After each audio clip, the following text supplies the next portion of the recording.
इस तरह की जो परीक्षाएं हैं, उसकी जो शैली है, उसका जो तरीका है, और देश भर में उसके जो सेंटर हैं उसमें इस तरह की गड़बड़ी होने से लाखों बच्चों का भविष्य गड़बड़ाने लगता है। तो शिक्षा के मूलभूत सुधार में चूंकि राज्यों का विषय भी है, तो संकट ये है कि कुछ राज्य भी उसको लागू करने में करते हैं, कभी पाठ्य पुस्तक को लेकर विवाद पैदा कर देते हैं। वो ठीक है, वो एक अलग मुद्दा है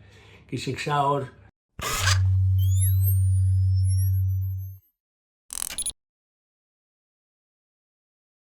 नमस्कार, मैं हूं आलोक मेहता। एडिटर्स आई में आपका स्वागत है। हमारा अनुरोध है कि आप एडिटर्स आई देखें, लाइक करें, सब्सक्राइब करें, अपने मित्रों को, ग्रुप्स को फॉरवर्ड करें, ताकि अधिकाधिक लोगों तक बात पहुंचे और आपकी कोई राय हो तो वो भी हमें अवश्य अवगत कराएं। देश में हंगामा है युवा पीढ़ी के लिए, खास करके नई पीढ़ी के लिए। नीट में जो गड़बड़ी हुई, सुप्रीम कोर्ट तक उस पर बेचैन है। उसने कहा है कि 0.00001 पर भी यदि कुछ गड़बड़ी है तो उस पर तुरंत ध्यान देना चाहिए।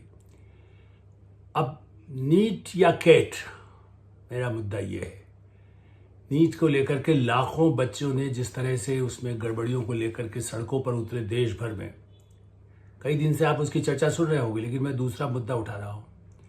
इस तरह की जो परीक्षाएं हैं, उसकी जो शैली है, उसका जो तरीका है, और देश भर में उसके जो सेंटर हैं उसमें इस तरह की गड़बड़ी होने से लाखों बच्चों का भविष्य गड़बड़ाने लगता है। चाहे मेडिकल की हो, चाहे इंजीनियरिंग की हो, या और ऐसी जो परीक्षाएं हैं। केट इसे ही एक परीक्षा जो कंप्यूटर आधारित है,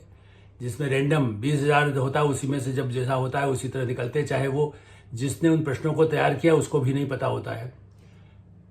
तो नीट या कैट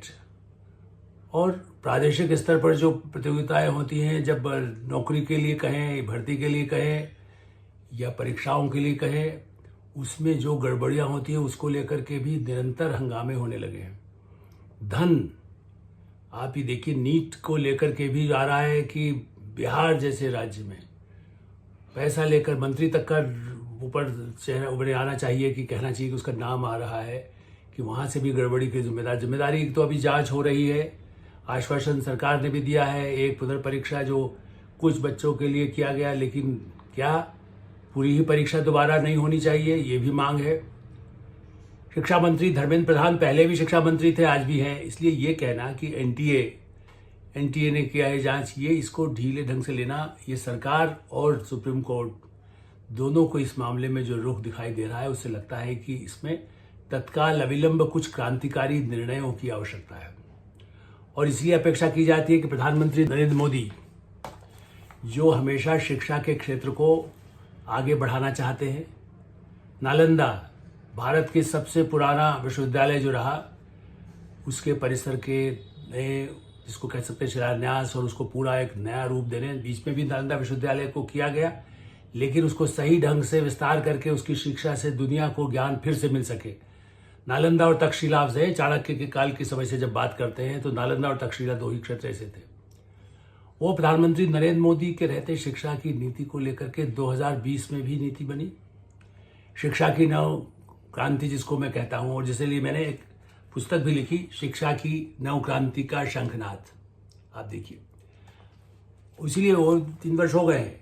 शिक्षा की नव क्रांति। ये हमें भी उत्साह हुआ था कि जो काम बड़े बड़े शिक्षा मंत्री रहे, नरसिंह राव भी शिक्षा मंत्री रहे,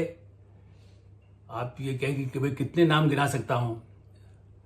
डॉक्टर कर्ण सिंह शिक्षा मंत्री रहे, तब बड़ा विभाग और होता था, लेकिन ऐसे जो प्रधानमंत्री बने, ऐसे पद के लोगों के पास भी रक्षा मंत्री रहा है। प्रोफेसर नूर हसन की बात नहीं कर रहा हूं जो इंदिरा गांधी काल के हो, लेकिन डॉक्टर मुरलीधर जोशी अटल बिहारी वाजपेयी के समय रहे। ऐसे बड़े दिग्गज, कृष्णचंद्र पंत बड़े ज्ञानी नेता थे, बड़े साइंस टेक्नोलॉजी का भी ज्ञाता थे, लेकिन उस समय भी कई कोठारी कमीशन से लेकर कितने ही कमीशन बने और शिक्षा नीति के बड़ा क्रांतिकारी परिवर्तन नहीं हुआ। हमें भी आशा और विश्वास पैदा हुआ कि प्रधानमंत्री नरेंद्र मोदी ने नई शिक्षा नीति पूरे उसमें देखा आपने। इस बार तो ये हो रहा है कि विश्वविद्यालय भी 2-2 बार परीक्षा करे, कब उसका वो बदल सके, विषय बदल सके, कई उसमें क्रांतिकारी कदम। तो शिक्षा के मूलभूत सुधार में चूंकि राज्यों का विषय भी है, तो संकट ये है कि कुछ राज्य भी उसको लागू करने में करते हैं, कभी पाठ्य पुस्तक को लेकर विवाद पैदा कर देते हैं। वो ठीक है, वो एक अलग मुद्दा है कि शिक्षा और स्वास्थ्य की नीति में राज्यों का अधिकार कितना हो, वो एक अलग चर्चा है। लेकिन अभी चूंकि नीट की चर्चा है, इसलिए मैं कहना चाहता हूँ जो नहीं, राष्ट्रीय स्तर पर ही केट बहुत ही कठोर, चाहे आप उसमें जजेस रख दीजिए, जो रिटायर्ड जज है उनके पास भी कई काम कमीशन बनाए जाते हैं, जांच आयोग बनाए जाते हैं, तो बेहतर है उससे पहले ही राष्ट्रीय स्तर पर ही उच्चतम स्तर की समिति, मंडल, बोर्ड, जो नाम दे आप, नाम तो कई होते हैं, योजना आयोग था, नीति आयोग हो गया, केट जैसा एक स्वरूप हो, और जिससे कि जो प्रादेशिक स्तरों पर सेंटर्स में प्रदेशी कुछ कमियों से गड़बड़ होती है तो पूरे देश भर में हंगामा, दुनिया में छवि खराब होती है। जैसे राहुल गांधी खराब करते हैं ना कि वोटिंग मशीन खराब है, तो अब आप यदि किसी 2 सेंटर में भी गड़बड़ हुआ तो उससे पूरा विश्वास पैदा हो जाता है, हजारों बच्चे उससे प्रभावित होते हैं उस क्षेत्र के। यदि ज़्यादा बड़ी संख्या में कुछ और राज्यों, गुजरात के में भी कुछ ऐसा मामला सामने आया है, तो गुजरात जो गांधी का और मोदी का प्रदेश, उस प्रदेश में भी ऐसी कोई घटना एक जगह हुई, लेकिन उससे तो लोगों को मैसेज जाता है कि बिहार में हो सकता है, गुजरात में हो सकता है, महाराष्ट्र में हो सकता है, मध्य प्रदेश में हो सकता है। आपको याद है प्री मेडिकल परीक्षाओं को लेकर, मेडिकल कॉलेज में भर्ती को लेकर, इंजीनियरिंग कॉलेज में भर्ती को लेकर के, शिक्षा को लेकर के राज्यों में और प्राइवेट कॉलेज हैं, प्राइवेट यूनिवर्सिटीज़ हैं या ऐसे बोर्ड हैं, मैंने हम नाम नहीं लेंगे, लेकिन एक सरकार कांग्रेस की हो या दूसरी पार्टी को, उन्होंने यदि अपॉइंट कर दिए ऐसे लोग बोर्ड पे जो भर्ती करने वाले हों, जो खुद ही 3rd क्लास पास हुए, लेकिन उनको चूंकि इस जाति, जिस जाति का प्रचार किया था ना, इस जाति के आधार पर रखा जाए, तो एक इस जाति का, एक उस जाति का, एक जाति का, 4 जातियों के 5 मिला करके रख दिए गए। उनमें एक आध ऐसे लोग भी रख दिए गए जो प्रमुख, जो बिल्कुल कभी वो उन पर भ्रष्टाचार के आरोप में, मतलब कई गंभीर आरोप लगे हुए पहले से थे, जिसकी जांच हुई या अपराधी भी पाए गए तो उस पर अभी सजा नहीं हुई, लेकिन उनको भी मेंबर बना दिया गया। ऐसे प्रदेशों में संचालक मंडल होंगे तो न भर्ती अच्छी होगी, न परीक्षा के होगी, और परीक्षा में लीक करने वाले जो पेपर बनेगा तो उसमें तो कहीं लीक की गुंजाइश होती है देश भर में। कभी ये भी तो हुआ है, कहीं गलत पहुंचा, कभी देर से पहुंचा। कंप्यूटर आधारित होगा, मैं कंप्यूटर क्रांति जब की गई, और जब प्रधानमंत्री क्या कहते हैं, मैं उन्हीं का जो 2020 की नीति लाई और जब मैंने इसमें किताब में उनका जिक्र किया था, मैं इसलिए नरेंद्र मोदी जी को कोट कर रहा हूँ कि सरकार को इस बारे में सोचना चाहिए जो उन्होंने कहा। धर्मेंद्र प्रधान जी, उड़ीसा जीत गए आप, चाहे देश भर में जीत गए, लेकिन आपको शिक्षा और स्वास्थ्य पर जितनी सर्वोच्च प्राथमिकता देनी चाहिए, उसमें क्रांति, जो मैंने किताब शीर्षक का नाम दिया, शिक्षा की नव क्रांति का शंखनाद, जो शंखनाद बचे हुए वर्ष हो गए, उसमें आप कुछ निचले कुछ स्तर पर लागू होना शुरू हुआ। जैसा मैंने कहा, यूनिवर्सिटी कॉलेज में कितने बदले हों, भाषाओं का कैसे सुविधाएं मिल सके, कैसे और आगे बढ़े। लेकिन असली परीक्षाओं का मामला है, पढ़ाई अच्छी होगी, सुविधाएं होगी, बजट होगा, लेकिन यदि परीक्षाएं अविश्वसनीय होंगी तो दुनिया में छवि खराब होती है, उनका भविष्य खराब होता है। दुनिया की हमें उतनी चिंता नहीं है, बाहर विदेशी विश्वविद्यालय भी सीमित संख्या में आते हैं। तो प्रधानमंत्री नरेंद्र मोदी ने कहा, हम सभी एक ऐसे क्षण का हिस्सा बन रहे हैं जो हमारे देश के भविष्य निर्माण की नींव डाल रहा है। ये एक ऐसा क्षण है जिसमें नए युग के निर्माण के बीज पड़े हैं। राष्ट्रीय शिक्षा नीति 21वीं सदी के भारत को नई दिशा देने वाली है। पिछले 3-4 दशकों में दुनिया का हर क्षेत्र बदल गया, हर व्यवस्था बदल गई। हम इन 3 दशकों में हमारे जीवन का शायद ही कोई पक्ष हो जो पहले जैसा हो, लेकिन यह मार्ग जिस पर चलते हुए समाज भविष्य की तरफ बढ़ता है, हमारी शिक्षा व्यवस्था, यह पुराने ढर्रे पर ही चल रही थी। पुरानी शिक्षा व्यवस्था को बदलना उतना ही आवश्यक था जितना किसी खराब हुए ब्लैक बोर्ड को बदलना आवश्यक होता है। जैसे हर स्कूल में पिनअप बोर्ड होता है, उसमें तमाम जरूरी कागज, स्कूल के जरूरी आदेश, बच्चों की बनाई पेंटिंग बन जाती है, लग जाती है। यह बोर्ड हर कुछ समय में मर भी जाता है, मिट भी जाता है। उन पिन बोर्ड पर नई क्लास के नए बच्चों की नई पेंटिंग लगाने के लिए आपको बदलाव करना ही पड़ता है। उसी तरह से शिक्षा की नीति में जब परिवर्तन की बात हो रही है, तब इस बात पे भी ध्यान दिया जाए कि शिक्षा की परीक्षाओं को लेकर के उच्च स्तरीय, उसमें कोई रुकावट नहीं आती, उसमें राजनीति होना भी नहीं चाहिए। अब विभिन्न दल के विचारधारा के लोग हो सकते हैं, लेकिन उनमें राजनीति ला ही नहीं, नेताओं को क्यों रखा जाए। उसमें जो नामी शिक्षाविद और सुप्रीम कोर्ट के जजों जो अध्ययन कर सके कि कितना आवश्यक है, परीक्षा की पद्धतियाँ क्या हो, जो विदेशों में भी है, कंप्यूटर से यदि होगा तो उसमें सवाल न पता होंगे, न छात्र को पता होगा, न शिक्षक को पता होगा, तो कितना नकल होगी, कितनी गड़बड़ होगी, कितनी हेराफेरी होगी, किस आधार पर पेपर लीक किया जाएगा, कैसे पैसा दिया जाएगा, चेक से दिए गए, ईच वे जिस तरह से पैसों का लेन देन हुआ है, भ्रष्टाचार सामने आने लगा है,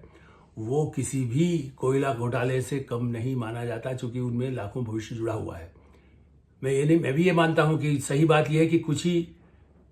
सैकड़ों, कहना चाहिए कि जो लाखों में से कुछ ऐसे हैं जो 1000 दिन के लिए कहा गया पुनर्परीक्षा भी की जाए, जिनके अंकों में गड़बड़ी पाई गई है, जिनमें हेराफेरी की बात आई है।